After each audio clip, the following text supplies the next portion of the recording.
Monsieur le Premier ministre, Mesdames, Messieurs les membres du gouvernement, honorables députés, Madame la vice-présidente du Conseil constitutionnel, Monsieur le Président de la Cour suprême, Monsieur le Premier président de la Cour des comptes, Monsieur le Premier président de la Cour d'appel de Dakar, Monsieur le Président de la Commission électorale nationale autonome, Monsieur le Président du Conseil national de régulation de l'audiovisuel, Monsieur le Président du Haut Conseil du dialogue social, notabilités religieuses et coutumières, Mesdames, Messieurs les représentants de la société civile, Mesdames, Messieurs les représentants des syndicats et organisations socio-professionnelles, chers invités en vos rangs, titres et qualités, Mesdames, Messieurs, nous voici rassemblés dans le cadre du dialogue pour la deuxième fois depuis mon accession à la magistrature suprême. Pour cette année, nous ouvrons des concertations larges et inclusives autour du thème d'intérêt national, à savoir le système politique. En assistant à cette belle rencontre qui nous réunit, et qui réunit toutes les forces vives de la nation, nous répondons à l'injonction du respect de la date codifiée dans le calendrier républicain. Ce dialogue en temps de paix nous enracine davantage dans la tradition continue de concertation et de préservation d'une paix sociale qu'il nous incombe de construire en permanence. Mesdames, Messieurs, l'implication de toutes les sensibilités de notre société dans la gouvernance institutionnelle de l'État, et s'il en était encore besoin, une preuve de la rupture systémique qui traverse aujourd'hui toute l'action publique. Ma conviction profonde est qu'au-delà des acteurs politiques,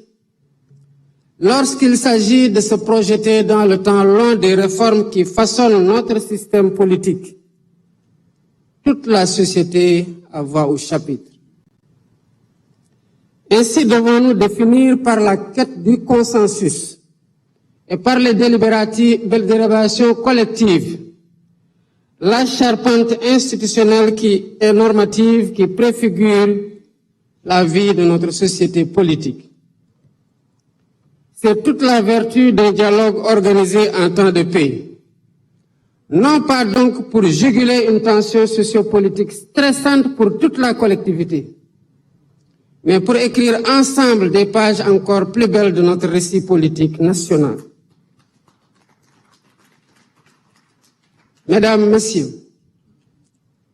l'expression « le Sénégal est un pays de dialogue » n'est pas le fruit du hasard. Nous la devons à un héritage consolidant de Pencho et de Disso, à une conscience politique mûrie par l'histoire, à une culture de la pondérance héritée de nos devanciers. Notre responsabilité,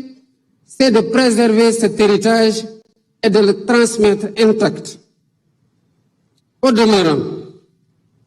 nous devons nous garder de l'immobilisme ou du statu quo.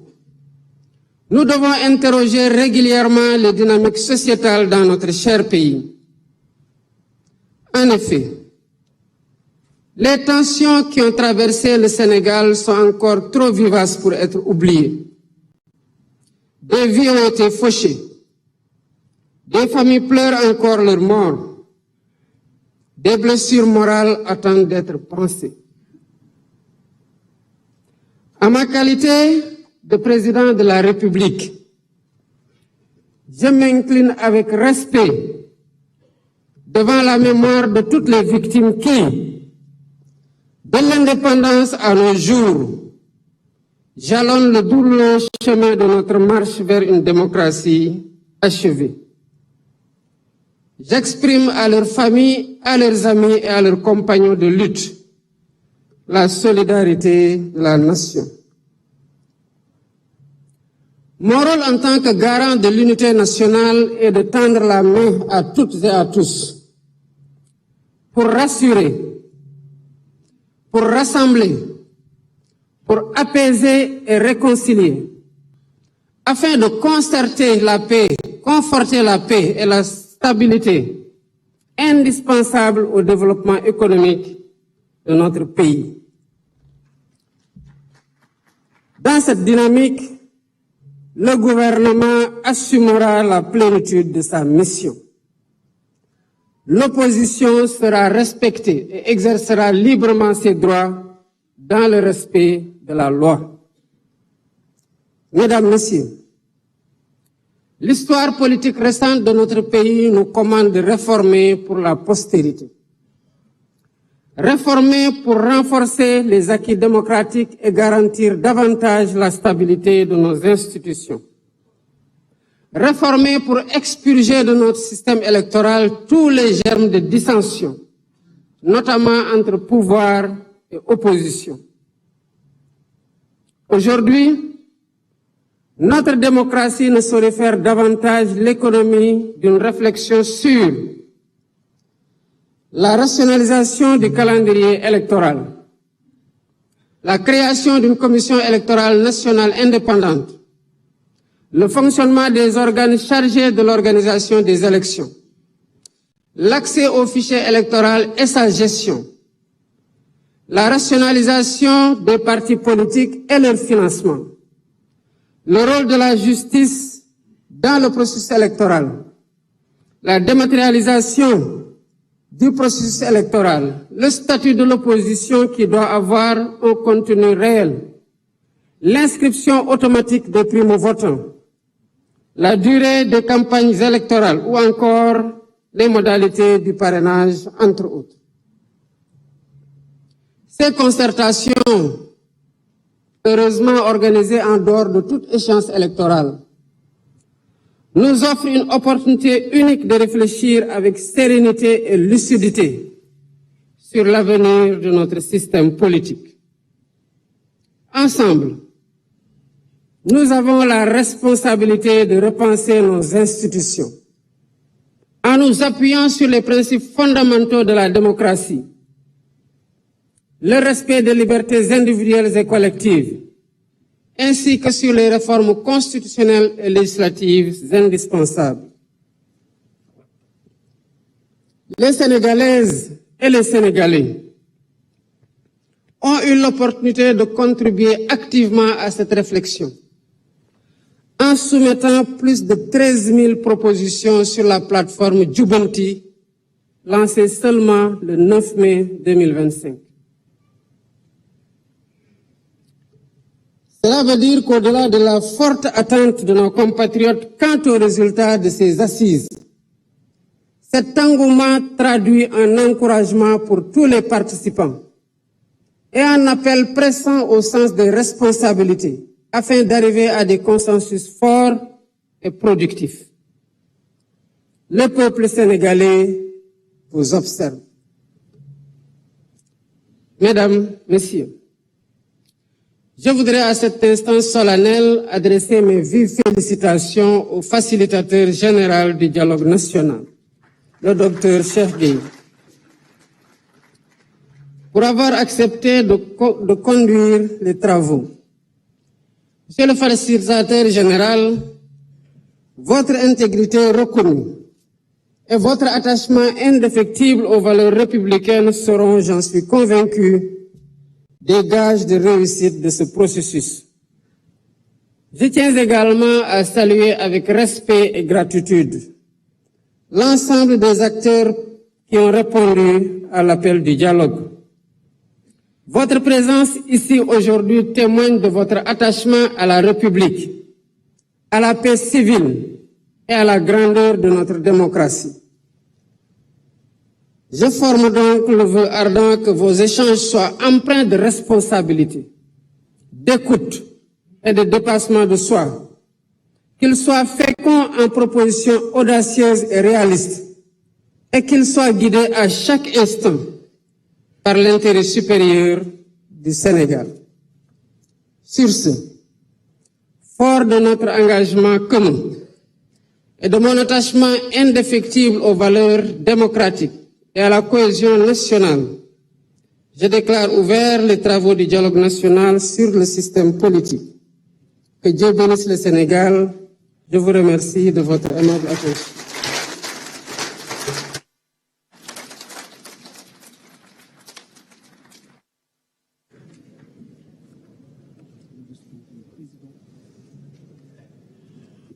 mbokki Sénégal gannaaw bi ma nuyu ñëpp ñi nga xamante ne teew nañu fi di nuyu kilifa diine yi ak kilifa aada yi waaye di nuyu sénégalais bu mu mënti doon ak fépp fu mu mën a nekk di ñu seetlu di ñu teewlu ci jamono ji ñuy wax ak yéen di wax ne dialogue bii nga xamante ne ñu ngi koy amal tey muy ñaareelu yoon depuis biñ ma joxee lenge yi dénk ma réew mi ak ñi ma ci àndal ñu ngi koy waxtaanee jëmale ko ci lii di système politique maanaam jongante yi nga xamante ne dañ koy amee ak nu ñu organiser jongante yooyu ak ñi ciy bokk ak ci jamono yi ñu koy def ak képp ku ci nekk bokk ci ak ci anam juñ ci bokkee ban dayu lañu la jox ban àq ak yelleef lañu la sasi muy loo xamante ne buñ ko dee def tey dañ ko lal ci respecter li nga xamante ne mooy calendrier républicain ndax bu leen fàtte ni bés bii di 28 mai di bésub dialogue national dañ ko consacré par décret ñu war ko respecter waaye tamit buñ ko dee def tamit day wéyal li nga xamante ne cosaan la ci Sénégal muy diisoo ak pencoo li nga xamante ne ñoo ko bokk muy réew mi te ci anam yooyu rek lañu mën a sàmm jàmm ci biir réew mi mu doon loo xamante ne dañ ko war di wattandiku ci saa su ne lii nga xamante ne nag soxla nañ ko def muy waxtaan te ñu ciy boole ñëpp ñi nga xamante ne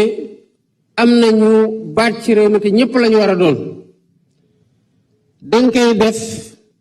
mu doon doxalin goo xamante ne réew mi biñ fi toogee ba tey noonu lañ ko wéyale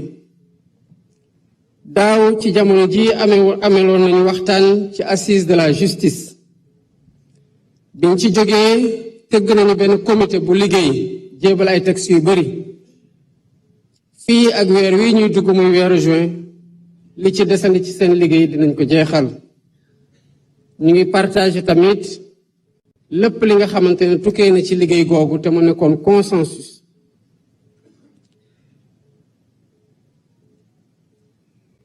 ma bëggoon wax ne réforme yi nga xamante ne dafay weesu lii di mandat bi ñu dénk muy 5 ans kese buñ ko dee waxtaanee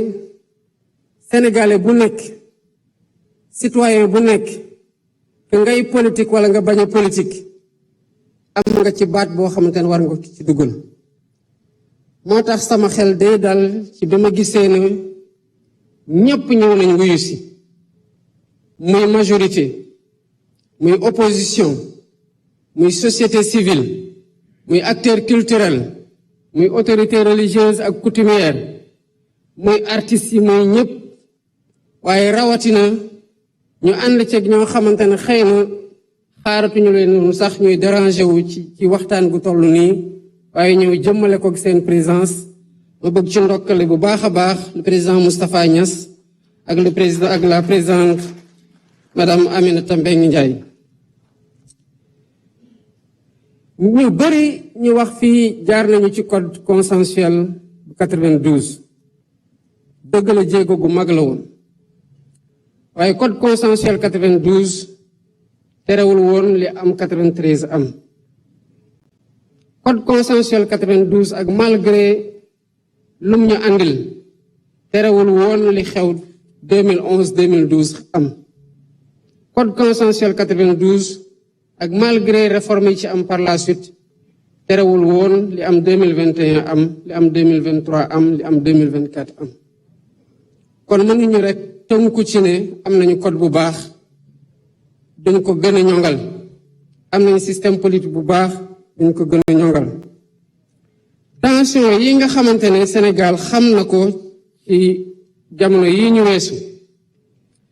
def ñuy dëggal na ci war nañoo bañ a fàtte lii nga xamante ne moo fi xew càmbar ko ba xool lan moo ko waral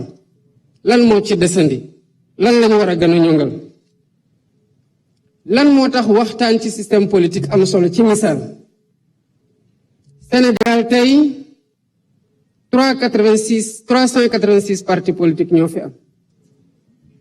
386 partis politiques ci 18 millions d'habitants waaye nu ñuy bari ministère de l'intérieur nee na 14 rek ñoo ci nekk en règle loolu dafay wane ne li ci des yépp muy 372 yi xëy na bu ñu appliqué woon loi rigoureusement dañu leen war a tas mais su ma yeew woon en tant que président de la République ne damay appliquer loi tas 372 partis politiques tey doxal loi kese te am ci droit ñan ñoo ci dul wax ñëpp dañ wax ne waa dëgg la waaye waru ko woon defe noonu dañ ko waroon waxtaane googu moo waral bés bii tey ñu waxtaane système politique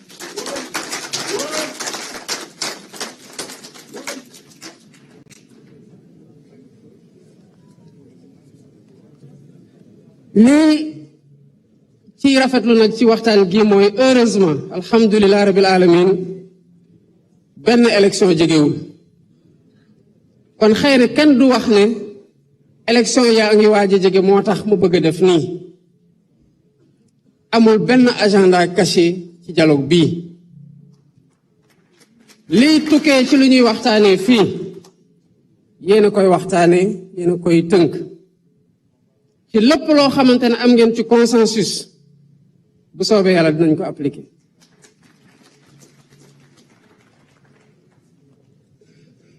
nañu xam ne nag que sénégalais yi rafetlu nañu dialogue bii ndax ñaata ñoo teew fii bu ñu xoolee plateforme jubanti li mat 1,3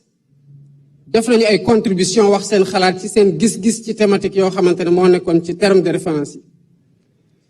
te liñ ci bëggoon mooy ba tax ñu gaaw a partager terme de référence yi mooy sénégalais yi am jotu càmbar ko ku ci ne foo mën di nekk ak foo ko mën di jaarale nga wax sa xalaat loolu nag dafay wone que am na li sénégalais yi di xaar ci acteurs politiques yi waaye rawatina ci résultat dialogue bii muy rafetlu nañ teewaayu ñëpp ñi nga xamante ne ñëw nañu fekkee dialogue bi muy encouragement ci seen participation waaye tamit soñaate la woote ci sens des responsabilités ngir nit ñi mën a war a mën a am écoute maanaam déglu ubbeeku ci waxtaan gi pour ñu mën a am ay consensus yoo xamante ne buñ ci jógee mu féete ñu gannaaw ba ñu doon loo xamante ne dañ koy soxla waxtaane waat parce que fekk ne jur na jëye bu pare bu ñu dee wax dialogue en temps de paix justement c'est pour moytu dem ba nekk ci ndigg sa rëxal doon doo xool nañ ka lañ ciy génne il est bien possible ñu waxtaan ci bi jàmm amee pour fagaru jàmm jooj ñu bañ ko ñàkk fi may jeexalee mooy féliciter le facilitateur général du dialogue muy docteur Cheikh Gueye gis naa ne buñ ko tànnee ñëpp rafetlu nañu profil bi nga xamante ne moom la ñu tànn may am yaakaar ne conscience bi nga xamante ne dégage wu na ci moom dina yombalal waxtaan gi nga xamante ne xam nañu ci question yi ñu porté du ay question yu yomb maa ngi tamit sant ñëpp ñi nga xamante ne ñëw nañu teewee dialogue bii waaye tamit di leen wax ne am na loo xamante ne ñoo ko bokk muy Sénégal am na loo xamante ne ñoo ko bokk yéene Sénégal muy jàmm jooju lii nga xamante ne la ñuy waxtaane fi li koy wéyal pour ñi fi nekk lii nga xamante ne xew na fi bañatee am pour ñun ñu ko fekkee te war a doxalaat ay at incha allah rabi yàlla nañu ko yàlla may kenn bañ ko wuute waaye tamit pour génération yi nga xamante ne ñoo ñëw te ñun ñu am responsabilité waajal leen cadre politique bi nga xamante ne dafay ànd ak sérénité ak paix sociale boo xam buñ ko amul dina metti ñu liggéey Sénégal pour jëmale ko ci kanam ci wàllum économie. kon maa ngi ñaan lii nga xamante ne waxtaan la ci question yi lenn rek lal ko mooy ni waxtaan gi tar ne ñëpp bàyyi xel Sénégal ak intérêt supérieur Sénégal bu ñu féete kaw ñun ñëpp muy pouvoir muy opposition muy société civile muy citoyen bu mu mënti nekk ak quel que soit titre bi nga xamante ne moom lay participer ci dialogue bi. ci loolu laay ubbee